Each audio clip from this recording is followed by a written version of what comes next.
Pep Guardiola has spent £158 million on his rearguard but not bought a centre-back, and a shortage in that position could be exposed by Liverpool, which would augur badly for the season despite a £226 million summer transfer splurge. Manchester City are still vulnerable in central defence as Pep Guardiola's team welcome Liverpool for the early kick-off on Saturday.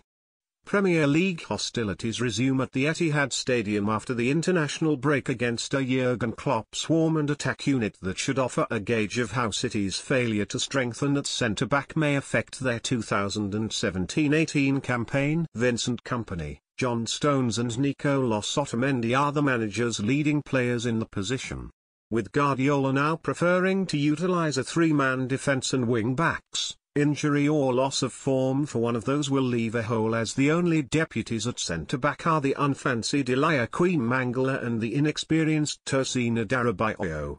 In fact, 3 matches into the campaign and that scenario has already occurred. Stones was hauled off in the second half of the 1-1 draw with Everton and dropped for the 2-1 win at Bournemouth, City's last outing before the break, when Guardiola opted for a back four. Liverpool usually line up in a 4-3-3 that features the pace of Sadio Mane and Mohamed Salah sandwiching the false number 9 Roberto Firmino. Behind this trident Emre Can, Jordan Henderson and Jorginho Wijnaldum protect the defence and pull the strings. Under Klopp, this forward six will be urged to press City for the full 90 minutes. Guardiola has an unbending faith in possession. The 46-year-old's view is clear: if City ball hog against Liverpool, the red shirts will be moved about, space will widen, and his side will win. Yet the Guardiola strategy failed enough times in 2016-17 for City's title challenge to fade away by the end of November, and they trailed in third, a yawning 15 points behind Chelsea. Keep ball permanently may be shorthand for the Catalan's ethos, yet when this fell down at crucial moments his defence failed to function. It moved Guardiola to pay £158.2 million of the £226 million spent on bolstering his rearguard. 3 new fullbacks, Kyle Walker, Danilo and Benjamin Mendy, arrived, plus a goalkeeper, Ederson. Yet by the 1st of September the head coach was actually a central defender lighter as Jason Digne left for Galatasaray.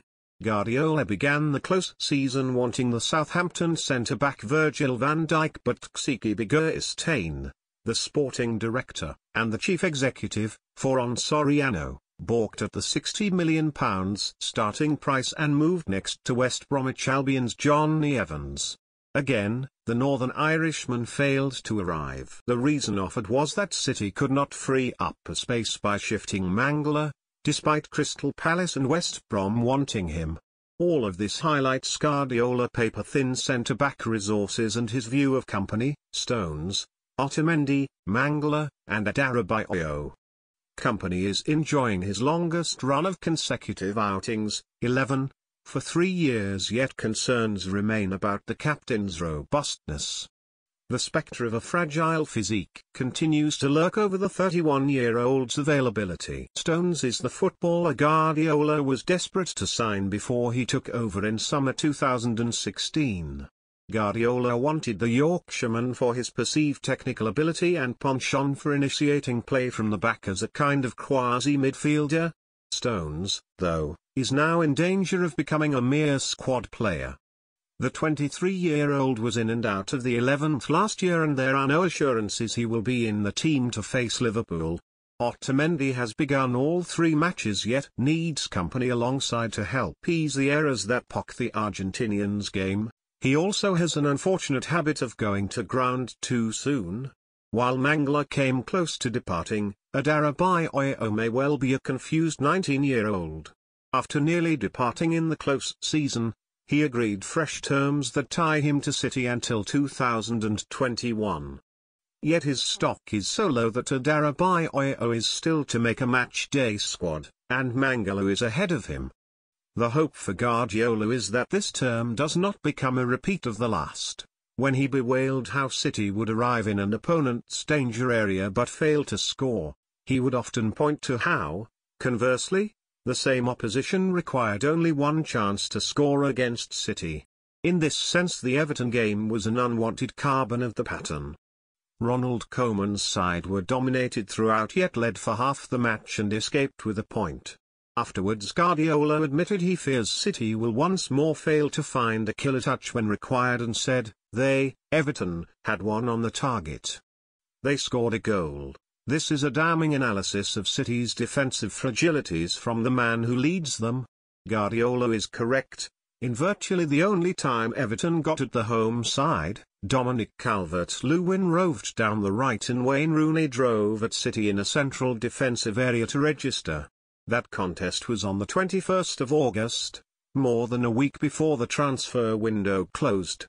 The manner of the strike further crystallized the need to buy, at least, one high-quality centre-back. This did not happen and so raises a simple question: why? The hope for City is that against Liverpool a convincing answer will be provided.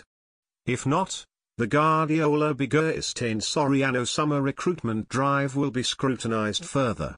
Top of this agenda would be why, after a near £250 million investment, does City's central defence remain as weak as last season?